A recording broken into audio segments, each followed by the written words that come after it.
नमस्कार दोस्तों, मैं महेश एक बार फिर से आप सभी का आपके अपने YouTube चैनल ज्ञान क्लासेस पे स्वागत करता हूं। दोस्तों, फिजिक्स में हम लोग टॉपिक डिस्कस कर रहे थे हीट। तो हीट पे एक क्लास हो चुकी है।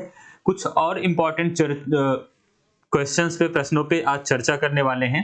कुछ इम्पोर्टेंट प्रश्नों पे इसके पहले हम लोग चर्चा कर चुके थे। तो चलिए बिना डिले किए हुए हम लोग बढ़ते हैं प्रश्न की तरफ। सबको गुड इवनिंग। चलिए, प्रश्न नंबर 1 आपके स्क्रीन पे है। कहा गया ऊष्मागतिकी का प्रथम नियम किस अवधारणा की पुष्टि करता है? तो विकल्प में है, देखो, ऊर्जा संरक्षण, ताप संरक्षण, कार्य संरक्षण, इनमें से कोई नहीं। तो ऊष्मागतिकी का प्रथम नियम किस अवधारणा की पुष्टि करता है? तो ऊर्जा संरक्षण, जो ऊष्मागतिकी का प्रथम नियम होगा भैया, ऊर्जा संरक्षण की पुष्टि करता है। इसलिए ऑप्शन नंबर क्या है? ए आपका सही आंसर होगा। अगले प्रश्न की तरफ बढ़ते हैं। अगला प्रश्न क्या बोला गया? अगले प्रश्न में कहा गया धातु की 4 गेंदों को सूर्य प्रकाश में रखा गया है, कौन सबसे अधिक गर्म होंगी? वही गर्म होंगी सबसे ज्यादा वही गर्म होंगी जो उष्मा की अच्छी क्या होंगी? उष्मा की अच्छी सुचालक होंगी। इसका मतलब उष्मा को अच्छे से ग्रहण करेंगी। तो विकल्प में है मैग्नीज, लोहा, तांबा, एल्यूमिनियम। तो ऑप्शन में क्या सही हो जाएगा? तांबा। अच्छा, तांबा और चांदी दोनों होता तो क्या होता भैया? तो आपका हो जाता चांदी। ठीक है, तो ऑप्शन नंबर क्या हो जाएगा? ऑप्शन नंबर सी इसका सही आंसर है। अगले प्रश्न पे बढ़ते हैं। अगला प्रश्न है ऊर्जा संरक्षण से तात्पर्य है। ऑप्शन में है ऊर्जा उत्पन्न की जा सकती है और इसका विनाश भी संभव है। तो भैया ये गलत है। ऊर्जा को ना तो हम उत्पन्न कर सकते हैं, ना ही नष्ट कर सकते हैं। ऑप्शन नंबर बी में कहा गया ऊर्जा उत्पन्न की जा सकती है परंतु इसका विनाश नहीं किया जा सकता, गलत है। कहा गया ऊर्जा उत्पन्न की जा सकती है और ना विनाश किया जा सकता है। कहा गया ऊर्जा तो उत्पन्न की जा सकती है लेकिन विनाश नहीं किया जा सकता, ये भी गलत है। ऑप्शन नंबर सी भी गलत हो गया। डी में कहा गया ऊर्जा ना उत्पन्न की जा सकती है और ना ही उसका विनाश हो सकता है। ऑप्शन नंबर डी बिल्कुल सही है, क्योंकि ऊर्जा संरक्षण का सिद्धांत कहता है ना तो ऊर्जा को उत्पन्न कर सकते हैं, ना तो ऊर्जा को नष्ट कर सकते हैं, केवल एक रूप से दूसरे रूप में हम परिवर्तित कर सकते हैं। इस नियम को किसने दिया था? तो इस नियम को 1841 में जूलियस रॉबर्ट मेयर साहब ने दिया था। ठीक है, इसको याद रखना है। अगले प्रश्न की तरफ बढ़े, यहां तक कोई दिक्कत नहीं। अगला प्रश्न है किसी द्रव को उसके क्वथनांक से पूर्व वाष्प में बदलने की प्रक्रिया क्या कहलाती है? वाष्पीकरण, संघनन, हिमीकरण, इनमें से कोई नहीं। तो भैया देखो, वाष्प क्वथनांक और वाष्पन, क्वथनांक और वाष्पन दोनों वाष्पीकरण का ही पार्ट है। अगर मैं बात करूं वाष्पीकरण का, वाष्पीकरण दो प्रकार के होते हैं। नंबर 1 क्या? क्वथनांक। नंबर 2 क्या होगा? नंबर 2 होगा वाष्पन। नंबर 2 वाष्पन होगा। क्वथनांक एक निश्चित ताप पर ही होता है, जैसे पानी का क्वथनांक बिंदु 100 डिग्री सेल्सियस है। लेकिन वाष्पन वह प्रक्रिया है जो क्वथन के पहले ही हो जाती है। जैसे मैं बात करूं कि जो नदियों में पानी होगा, नदियों में जो पानी होगा ये वाष्पित हो जाता है। तो क्या वाष्पित होता है? ऊपर ना देखिए भाप बन के उड़ जाता है। आपके यहाँ तालाब का पानी भाप बन के उड़ जाता है, कुछ दिन में सूख जाता होगा। तो ये जो भाप बनकर उड़ जाता है पानी, क्या इस नदी का टेम्परेचर कभी 100 डिग्री सेल्सियस पर आया होगा? आप कहोगे कभी भी 100 डिग्री सेल्सियस पर नहीं आया, तो कैसे भाप बन के उड़ जाता है? तो भैया भाप बनकर उड़ जाता है तभी तो। वाष्पन वह प्रक्रिया है जो क्वथन से पहले हो जाती है, एक निश्चित ताप के पहले ही हो जाती है, वो कहलाती है आपका, क्या कहलाती है? वाष्पन। जैसे आप एक कमरे में एक ग्लास में पानी रखो और पता लगा आप 1 महीने बाद आए तो देखे तो ग्लास से पानी आधा गायब, तो कौन सी प्रक्रिया होगी? वाष्पन के कारण। वाष्पन वह प्रक्रिया है जो एक निश्चित ताप के पहले घटित हो जाती है, लेकिन क्वथन वह प्रक्रिया है जो एक निश्चित ताप पर ही संभव हो पाती है। तो भैया क्या होगा? कहा गया किसी द्रव को उसके क्वथनांक से पूर्व वाष्प की प्रक्रिया को कहते हैं। तो वाष्पन कहते हैं, लेकिन वाष्पन है नहीं। तो भैया आप ऑप्शन क्या टिक करोगे? वाष्पीकरण। क्योंकि ये आपके, मान लो आपके नाम से कोई आपको नहीं जान रहा है तो आपके पापा मम्मी के नाम से तो जानेंगे ना। तो वही भैया वाष्पीकरण के ही दो भाग हैं, क्वथन और वाष्पन। तो वाष्पन नहीं विकल्प में, तो वाष्पीकरण पे टिक करो, ऑप्शन नंबर ए। इसको समझ पाए ना, कोई दिक्कत तो नहीं। आगे बढ़ें अगले प्रश्न में। इसके पहले वाले भी वीडियो में ये प्रश्न रहा होगा, क्योंकि ये कई बार पूछा गया है और फिर रिपीट हो गया। कहा गया क्रायोजेनिक को दर्शाता है, तो भैया क्रायोजेनिक जो है आपका निम्न तापमान को दर्शाता है, कम तापमान को दर्शाता है, इसलिए ऑप्शन नंबर ए आपका सही आंसर होगा। ऑप्शन नंबर ए इसका सही आंसर होगा। यहां तक कोई दिक्कत नहीं है। आगे बढ़ें। अगला प्रश्न क्या है, लगभग किस तापमान पर पानी का घनत्व अधिकतम होता है? पानी का घनत्व अधिकतम होता है किस तापमान पर? तो पानी का घनत्व अधिकतम 4 डिग्री सेल्सियस पर अधिकतम होगा। पानी का घनत्व तो अधिकतम होगा, लेकिन आयतन क्या होगा? न्यूनतम होगा। आयतन क्या होगा? न्यूनतम। अगर पूछा जाएगा कि किस तापमान पर पानी का आयतन न्यूनतम होता है, तो भी आंसर 4 डिग्री सेल्सियस ही होगा। किस तापमान पर पानी का घनत्व अधिकतम होगा, तो भी ये आंसर क्या होगा? 4 डिग्री सेल्सियस। इस पे पहले भी हम लोग चर्चा कर चुके हैं। यहां तक कोई दिक्कत नहीं। आगे बढ़ते हैं फिर। अगला प्रश्न क्या है? अगला प्रश्न कहा गया वाष्पन की दर किस पर निर्भर नहीं करती है? जो वाष्पन की दर है किस पर निर्भर नहीं करती? तापमान। तो तापमान पर तो निर्भर करेगा। कहा गया तल क्षेत्र पर भी निर्भर करता है। कहा गया द्रव का द्रव्यमान, तो द्रव के द्रव्यमान पर निर्भर नहीं करेगा, लेकिन वायु दाब पर निर्भर करेगा। वायु दाब पर निर्भर करेगा। तो बढ़ते हैं अगले प्रश्न की तरफ। अगला प्रश्न आपके स्क्रीन पे है। अगला प्रश्न में क्या बोल, अगले प्रश्न में कहा गया परम ताप का शुरुआती बिंदु कौन सा होता है? कौन सा है जहां सभी आणविक गति बंद हो जाती है? तो परम ताप का शुरुआती बिंदु कौन सा है जहां सभी आणविक गति बंद हो जाती है? परम शून्य, मानक तापमान, शून्य बिंदु, इनमें से कोई नहीं।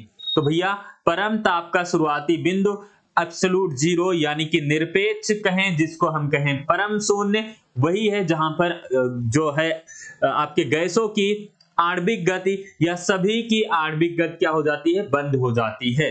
ऑप्शन नंबर ए आपका सही आंसर होगा। आगे बढ़ें। अगला प्रश्न, तो अगला प्रश्न है प्रेशर कुकर में भोजन जल्दी पकता है क्योंकि? प्रेशर कुकर में भोजन जल्दी पकता है क्योंकि? ये तो सब लोग जानते होंगे, प्रेशर कुकर में खाना बनाते होंगे। पानी का क्वथनांक घट जाता है, पानी का क्वथनांक बढ़ जाता है, पानी का क्वथनांक यह ऊष्मा का जल्दी अवशोषण करता है, इनमें से कोई नहीं। अब देखो, अभी मान लो नॉर्मल कोई बर्तन है, तो इसमें हमने पानी को रखा, अब यहां पे हीट उठ दे दिए। देखो आर्ट बहुत अच्छी नहीं, समझ लो, यहां पे हीट दे दिए, ठीक है। अब ये पानी क्या हुआ? 100 डिग्री सेल्सियस पर बॉयल होने लगा, उबलने लगा, तो इसमें से वाष्प बन के पानी उड़ने लगा। अब वाष्प बन के जब पानी उड़ने लगेगा तो इसमें से हीट निकलने लगेगी। इसका मतलब पानी अब गर्म नहीं होने पाएगा, जितनी उष्मा होगी सब लेके वाष्प के रूप में ऊपर उड़ जाएगी, तो 100 डिग्री सेल्सियस से गर्म ही नहीं होगा। अब यहां क्या होगा? यहां क्वथनांक, मान लो प्रेशर कुकर है, अब हमारे पास क्या है? Pressure cooker. अब प्रेशर कुकर में पानी लिए हम, अब प्रेशर कुकर में पानी है और यहां से हमने हीट दिया। क्या दिया? हीट। अब ये जो यहां पे, क्योंकि प्रेशर कुकर में क्या है आपका, वायुमंडलीय दाब क्या होता है? बढ़ जाता है। अब वायुमंडलीय दाब बढ़ जाएगा, अब यहां पे क्या होगा? प्रेशर बढ़ जाएगा प्रेशर कुकर में, तो जो क्वथनांक है भैया, क्वथनांक का मान बढ़ जाता है। अब पानी जो 100 डिग्री सेल्सियस पर बॉयल हो रहा था, हो सकता है 150 डिग्री सेल्सियस पर, हो सकता है 200 डिग्री सेल्सियस पे बॉयल हो। अब ये बॉयल जल्दी नहीं होगा तो क्या होगा? ये वाष्प बन के उड़ेगा नहीं, सीटी निकलेगा नहीं और खाना आसानी से पक जाएगा। तो प्रेशर कुकर में पानी का क्वथनांक बढ़ जाता है, जो 100 डिग्री सेल्सियस था वो 150 से 200 डिग्री सेल्सियस पहुंच जाता है, इसलिए खाना जल्दी पक जाता है। ऑप्शन कौन सा होगा? Option number B. पानी का क्वथनांक क्या हो जाएगा? पानी का क्वथनांक बढ़ जाता है। नेक्स्ट प्रश्न पे बढ़ते हैं। कहा गया दाब शून्य निरपेक्ष एब्सोल्यूट जीरो के मान पर पहुंचता है -273 केल्विन के तापमान पर, निर्वात की स्थिति में, पृथ्वी के केंद्र पर। कहा गया जब तंत्र की आणविक गति शून्य हो जाती है, तो ऑप्शन नंबर डी होगा। एब्सोल्यूट जीरो पे क्या होता है? तंत्र की आणविक गति क्या हो जाती है? शून्य हो जाती है। तो ऑप्शन नंबर क्या हो जाएगा इसका? आंसर ऑप्शन नंबर डी इसका बिल्कुल परफेक्ट आंसर है सभी का। चलिए अगला प्रश्न है, ऊंचाई पर खाना देर से क्यों बनता है? कहा गया जलावन का अभाव है। भैया पढ़े लिखे हो, जलावन का अभाव, गैस लेके जाएंगे, है ना। कहा गया जलावन का अभाव है। जलावन का अभाव काहे रहेगा? पानी का घनत्व बढ़ जाता है। साइंस के स्टूडेंट है सब, जुगाड़ लगा लेंगे कुछ ना कुछ। पानी का घनत्व बढ़ जाता है। फिर कहा जाएगा वायुमंडलीय दाब बढ़ जाता है, तो वायुमंडलीय दाब घट जाता है। तो बिल्कुल पहाड़ों पर हम जैसे जैसे ऊंचाई पर जाते हैं वैसे वैसे वायुमंडलीय दाब क्या हो जाता है, वैसे वैसे वायुमंडलीय दाब घटता जाता है। मान लो यहाँ पे आपका 1 एटमॉस्फेरिक प्रेशर लग रहा हो, यहाँ पे 0.98 लग रहा हो एटीएम एटमॉस्फेरिक प्रेशर, यहाँ पे 0.96 लग रहा हो, यहाँ पे और ऊंचाई पर जाओगे धीरे धीरे कम होता जाएगा। इसी कारण है जो चिप्स की पैकेट आप लेके जाओ, कभी शिमला उमला लेके जाओ, तो क्या होता है धीरे धीरे जब आप पहाड़ों पर चढ़ोगे तो लगेगा चिप्स की पैकेट फट रही है, क्योंकि वहां से प्रेशर क्या हो जाता है, कम हो जाता है। तो आगे इस पे प्रेशर चैप्टर में डिस्कस करेंगे, बहुत ज्यादा चर्चा नहीं करते हैं। इतना ही समझो कि ऊंचाई जैसे जैसे बढ़ती जाएगी वायुमंडलीय दाब कम होता जाएगा। अब आप सोचिए, यहां से वायुमंडलीय दाब लग रहा है, यहां से लग रहा है, यहाँ पे, यहाँ पे, यहाँ पे, तो सबसे कम किस पे लग रहा है? सबसे कम ऊंचाई वाले पे लग रहा है ना, सबसे ज्यादा यहां लगेगा समुद्र तल पर, जिसपे 1 एटमॉस्फेरिक एक वायुमंडलीय दाब जिसे कहा जाता है। ठीक है, तो जैसे जैसे पहाड़ों पर जाएंगे वायुमंडलीय दाब का मान घटता जाएगा और खाना पकाने में उतना ही ज्यादा समय लगेगा, या फिर हम प्रेशर कुकर का इस्तेमाल करें। ऑप्शन नंबर डी आपका सही आंसर होगा। अगले प्रश्न पे बढ़ते हैं। अगला प्रश्न कहता है गर्मियों में सफेद कपड़े पहने जाते हैं क्योंकि, ऑप्शन है सफेद कपड़े उष्मा के अच्छे अवशोषक होते हैं। तो भैया सफेद कपड़ा उष्मा को अवशोषित नहीं करेगा, काला कपड़ा करता है। हमें उल्लू बना रहे हैं ना, क्या बना रहे हैं, एग्जामिनर साहब उल्लू बना रहे हैं, ये गलत है। सफेद कपड़ा नहीं करता, काला कपड़ा अवशोषित करता है। कहा गया सफेद कपड़े उष्मा के अच्छे प्रवर्तक होते हैं। तो भैया ये बात तो बिल्कुल सही है, जो सफेद कलर होता है उष्मा को परावर्तित कर देता है, अपने अंदर आने ही नहीं देता, कहता जाओ आपकी आवश्यकता नहीं है मुझे। तो इसीलिए गर्मी के दिनों में क्या करते हैं, सब हल्के कलर के कपड़े या सफेद रंग के कपड़े पहनते हैं, जो उष्मा के अच्छे परावर्तक होते हैं। उष्मा को क्या कर देता है, रिफ्लेक्ट कर देता है, वापस कर देता है। कहा गया सफेद कपड़े पसीना ज्यादा सोखते हैं। भैया कॉटन की बात थोड़ी ना हो रही कि सफेद कपड़ा है तो वो कॉटन हो जाएगा, है ना। तो ये भी गलत कह रहे हैं, कह रहा उपयुक्त में से कोई नहीं। तो भैया आपकी भी बात गलत है, ऑप्शन नंबर बी बिल्कुल सही है। ठीक है, आगे बढ़े, यहां तक किसी को कोई दिक्कत तो नहीं है? प्रश्न नंबर बताओ 12 तक किसी को दिक्कत तो नहीं है? आगे बढ़ सकते हैं। चलिए बढ़ते हैं प्रश्न नंबर 13 की तरफ। कहा गया उष्मा विकिरणों की गति होती है। तो भैया जो अभी हम लोग इस पे चर्चा किए थे, ये सूर्य है, बहुत अच्छा नहीं बना है। सूर्य से जो हीट आती है कहां आती है, पृथ्वी तक। सूर्य से जो हीट आती है पृथ्वी तक, उस किस माध्यम से आती है, विकिरण के माध्यम से आती है, विकिरण के माध्यम से आती है। कहा गया उष्मा विकिरणों की गति कैसी होती है, ध्वनि के बराबर, प्रकाश के बराबर, प्रसरंग तरंगों के बराबर, इनमें से कोई नहीं। तो उष्मा विकिरणों की गति प्रकाश के बराबर होती है। किसके, प्रकाश के बराबर होती है। और प्रकाश की चाल कितनी होती है, 3 × 10⁸ मीटर प्रति सेकेंड इसके बराबर होती है, यानी कि 3 लाख मीटर प्रति सेकेंड होती है। ठीक है, तो ये भी याद रखना कि सूर्य से जो पृथ्वी पर उष्मा आती है भैया, किसके माध्यम से, विकिरणों के माध्यम से आती है। और विकिरण की जो गति होगी किसके बराबर, प्रकाश के बराबर होती है। अगले प्रश्न पे चलते हैं। देखो अगला प्रश्न क्या बोला गया, अगला प्रश्न इसमें कहा गया बाहर से 4 भिन्न प्रकार की पेंट किए गए धातु के 4 प्यालों में एक साथ गर्म कॉफी डाली जाती है। कुछ समय पश्चात किस प्याली की कॉफी सबसे ठंडी हो जाएगी? चलिए बढ़ते हैं विकल्प की तरफ। खुदरा सफेद, चमकीला सफेद, खुदरा काला, चमकीला काला। कहा गया किस, लास्ट में क्या बोला गया कि कुछ समय पश्चात किस प्याली की कॉफी सबसे ठंडी पाई जाएगी? तो खुदरा वाला, खुदरा काला, ये सबसे जल्दी उष्मा को अवशोषित करेगा और सबसे जल्दी रिफ्लेक्ट करेगा। तो खुदरा काला जो होगा ये बहुत तेजी से उष्मा को अवशोषित करेगा और बहुत जल्दी रिफ्लेक्ट करेगा, बहुत जल्दी परावर्तित कर देगा। इसलिए ऑप्शन नंबर सी आपका सही आंसर होगा। अच्छा, जो आपका प्लेन चमकीला जो सफेद है ये बहुत धीरे धीरे उष्मा को छोड़ेगा, तो बहुत देर तक इसमें गर्म रहेगी चाय, ठीक है। इसलिए देखे होगे कि जो आपके चाय के कप होते हैं लगभग अंदर के साइड में व्हाइट कलर, सफेद कलर के ही बनाए जाते हैं और बहुत चिकने होते हैं, चमकीले होते हैं। तो चमकीला सफेद बहुत धीरे धीरे कॉफी को क्या करेगा? ठंडा करेगा, गर्मी को बाहर छोड़ेगा, ठीक है। और सबसे जल्दी खुदरा काला। चलिए अगले प्रश्न पे बढ़ते हैं। कहा गया फ़ारेनहाइट पैमाने पर 98.6 तापमान सेल्सियस पैमाने पर डॉट डॉट होगा। तो भैया आपको बहुत अच्छे से याद है कि जो सामान्य मानव का तापमान होता है वो कितना होता है भैया? 37 डिग्री सेल्सियस होता है। वो किसके बराबर होता है? फ़ारेनहाइट में 98.6 डिग्री फ़ारेनहाइट के केल्विन में कितना होता है? 300 केल्विन में 310 केल्विन के बराबर होता है। 273 जोड़ दो इसमें, 273 एक बार जोड़ के चेक कर लेते हैं। 273 जोड़ना है, 7 3 10 के 0 हासिल 1, 7 3 10 1 11 के 1 हासिल 1, 2 1 3, हाँ ठीक है, 310 केल्विन के बराबर होता है। तो क्या पूछा गया? फ़ारेनहाइट पैमाने पर 98.6 तापमान सेल्सियस में पूछा गया भैया। सेल्सियस में कौन सा होगा? 37 डिग्री होगा। 37 डिग्री में ऑप्शन क्या हो गया? 37 डिग्री, 54.7 डिग्री, 61 डिग्री, 64 डिग्री। तो ऑप्शन नंबर ए सही हो गया, 37 डिग्री।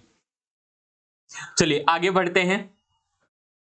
अगले प्रश्न में बोला गया ऊनी कपड़े शरीर को जाड़े में गर्म रखते हैं क्योंकि ऊन उष्मा का कुचालक है, ऊन उष्मा का सुचालक है, ऊन शरीर के तापमान को बढ़ाता है, ऊन शरीर के तापमान को घटाता है। तो भैया ऊनी कपड़े शरीर को जाड़े के दिनों में गर्म रखते हैं क्योंकि ऊन उष्मा का क्या है? ऊन उष्मा का कुचालक है। ऊन कहता है ना तो हम हीट को आने देंगे ना तो हीट को जाने देंगे, ठीक है, याद रखोगे। ऑप्शन नंबर ए इसका सही आंसर हो जाएगा।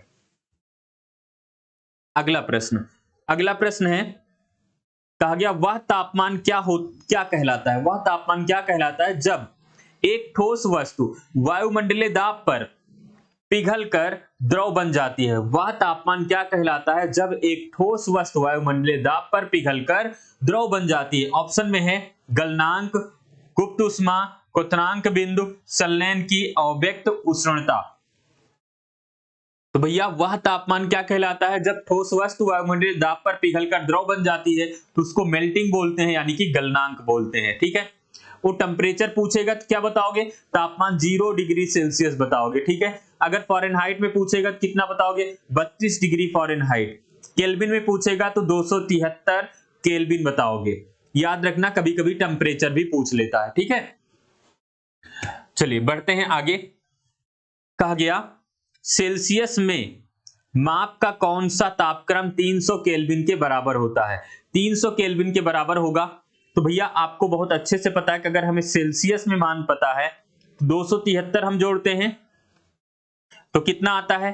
केल्विन प्राप्त होता है ना। अब हमें केल्विन पता है और हमें क्या निकालना है? हमें सेल्सियस। तो यहां पे मान रख दो, 0 सेल्सियस प्लस क्या 273 बराबर कितना? 300।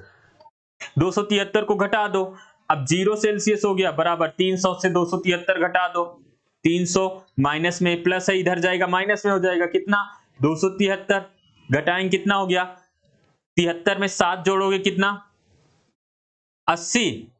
73 में 7 80, 200 कितना हो गया? 27 डिग्री सेल्सियस, जो कि ऑप्शन नंबर क्या हो गया भैया? ऑप्शन नंबर आपका बी सही आंसर हो गया, ठीक है। ऑप्शन नंबर बी सही आंसर हो गया।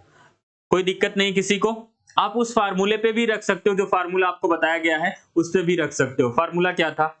सेल्सियस और केल्विन में निकालना है तो 0 सेल्सियस लिख सकते हो, सेल्सियस बाई 5 इक्वल के माइनस 273 अपान में कितना? 5। ये 5 से 5 कैंसिल आउट हो जाएगा, इक्वल में रख सकते हो, कोई दिक्कत नहीं, ठीक है। चलिए आगे बढ़े। अगले प्रश्न में कहा गया ताप का एसआई मात्रक, ताप का एसआई मात्रक है degree Celsius, degree centigrade, angstrom, kelvin. ताप का एसआई मात्रक क्या है? केल्विन है। कई बार प्रश्न पूछा गया है, इसको याद रखना कि ताप का एसआई मात्रक क्या है भैया? केल्विन है। ताप का एसआई मात्रक केल्विन है। आगे बढ़ते हैं। अगले प्रश्न में है पानी का क्वथनांक, ब्रैकेट में बॉइलिंग पॉइंट दिया गया है 210 degree Fahrenheit, 212 degree Fahrenheit, 214 degree Fahrenheit, 208 degree Fahrenheit. तो पानी का अगर क्वथनांक पूछेगा तो अगर सेल्सियस में तो 100 डिग्री सेल्सियस, उसके बाद अगर फ़ारेनहाइट में 212 डिग्री फ़ारेनहाइट, केल्विन में पूछेगा तो 373 केल्विन। तो सेल्सियस में पूछा है या फ़ारेनहाइट में? फ़ारेनहाइट में कितना होता है? फ़ारेनहाइट में आप ही बताओ कितना होता है? तो फ़ारेनहाइट में होता है 212 डिग्री फ़ारेनहाइट, जो कि ऑप्शन नंबर बी आपका सही आंसर हो जाएगा। अगले प्रश्न पे चलते हैं। अगला प्रश्न है दाब बढ़ाने पर बर्फ का गलनांक घटता है, बढ़ता है, अपरिवर्तित रहता है, पहले बढ़ता है फिर घटता है। तो भैया दाब बढ़ाने से जो बर्फ है उसका गलनांक क्या हो जाता है? उसका गलनांक क्या हो जाता है? उसका गलनांक घटता है। ठीक है, दाब बढ़ाने पर बर्फ का गलनांक घटता है। अगले प्रश्न पे चलते हैं। यहां तक तो डाउट नहीं किसी को ना? अगला प्रश्न क्या है? अगला प्रश्न, मैदान की अपेक्षा रेगिस्तान की रात अधिक ठंडी होती है क्योंकि वहां वायुमंडल में धूल कण नहीं होते हैं। विकल्प नंबर 2 में बालू जितनी जल्दी गर्म होती है उतनी ही जल्दी ठंडी भी होती है। ऑप्शन नंबर सी है पेड़ पौधे नहीं पाए जाते, रात में वर्षा होती है। तो भैया किरचॉफ साहब कहते हैं जो वस्तु उष्मा की अच्छी अवशोषक होगी वह उष्मा की अच्छी उत्सर्जक भी होगी। तो किरचॉफ साहब का नियम है, इसलिए बालू जितने ही जल्दी गर्म होती है उतने ही जल्दी ठंडी भी हो जाती है। इसलिए रेगिस्तान में दिन में बहुत गर्मी, रात में अधिक ठंडी होती है। तो इसके लिए जिम्मेदार किरचॉफ साहब हैं। ऑप्शन नंबर बी बिल्कुल सही है। बालू जितनी जल्दी गर्म होती है उतनी ही जल्दी ठंडी होती है। अगला प्रश्न है, तो बदल रहे हो भैया। अगला प्रश्न क्या है? अगला प्रश्न है उस तापमान को क्या कहते हैं जिस पर वायुमंडलीय दाब का द्रव उबलना शुरू हो जाता है? उस तापमान को क्या कहेंगे? तो बॉइलिंग बोलेंगे। बॉइलिंग मतलब क्वथनांक, ऑप्शन में आओ। संलयन उष्मा, उदासीनीकरण उष्मा, क्वथनांक, गलनांक। तो उस तापमान को क्या कहते हैं जिस पर वायुमंडलीय दाब पर द्रव उबलना शुरू हो जाता है? उसे बोलेंगे क्वथनांक यानी कि boiling point. Option number C सही होगा। चलिए इस प्रश्न का तो आंसर सबको देना है। पानी का क्वथनांक बिंदु पूछा है सेल्सियस में, 100 degree Celsius, 50 degree Celsius, 0 degree Celsius and 10 degree Celsius. Option बता दो इसका। ऑप्शन नंबर ए, बिल्कुल ऑप्शन नंबर ए सबका सही है। अगले प्रश्न पे चलते हैं। अगला प्रश्न है सिरे तक पानी से भरे गिलास के अंदर एक बर्फ का टुकड़ा तैर रहा है, जब बर्फ पिघलती है तो? कुछ और तो नहीं मन में आ रहा है? हैं? कुछ और तो मन में नहीं आ रहा है? मन में देखो, गलत मत सोचना, ठीक है? प्रश्न है, गलत बिल्कुल मत सोचना, हंसो मत, बिल्कुल किसी को हंसना नहीं है। सिरे तक पानी से भरे, पानी भरा है, देखो पानी कह रहा है, कुछ और मत सोचो, ठीक है? पानी से भरे गिलास के अंदर एक बर्फ का टुकड़ा तैर रहा है, जब बर्फ पिघलती है तो? कहा गया जल का स्तर गिर जाएगा, जल छलकने लगेगा, जल का स्तर वही बना रहेगा, इनमें से कोई नहीं। तो भैया एक गिलास में आप पानी लो और इसमें एक बर्फ का टुकड़ा डालो, और बर्फ अगर तैर रही है, बर्फ का टुकड़ा बर्फ तैर रही है, तो क्या होगा? अगर ये पिघल जाएगी तो भी इसमें इफेक्ट कोई नहीं पड़ेगा, इसके स्तर में कोई परिवर्तन नहीं होगा। क्योंकि अगर बर्फ का टुकड़ा डालोगे तो इसमें 90% भाग इसके नीचे रहता है, 10% भाग इसके ऊपर रहता है, पानी के ऊपर तैरता है। और जो उसमें देखो एक्सपेंशन के कारण ऊपर होता है, क्योंकि अणु दूर दूर हो जाते हैं, जब वो लिक्विड में आ जाएगी तो 10% इसी में मिल जाता है, जिसमें स्तर में कोई भी परिवर्तन नहीं आता। ऑप्शन नंबर क्या होगा? सी होगा, जल का स्तर वही बना रहेगा। क्लियर हुआ? तो 25 प्रश्न हम लोग डिस्कस किए यहां पे। उम्मीद है आप समझ पाए होंगे। बहुत ही इंपॉर्टेंट प्रश्नों को हम लोग चर्चा किए, बहुत ही इंपॉर्टेंट प्रश्नों को डिस्कस किए। नेक्स्ट क्लास में हम लोग चैप्टर डिस्कस करेंगे वेव। वेव मींस तरंग, ठीक है। तो तरंग चैप्टर पढ़ के आइएगा, नेक्स्ट क्लास में मिलेंगे। तो तब तक के लिए हंसते रहिए, मुस्कुराते रहिए, take care, bye bye, good night.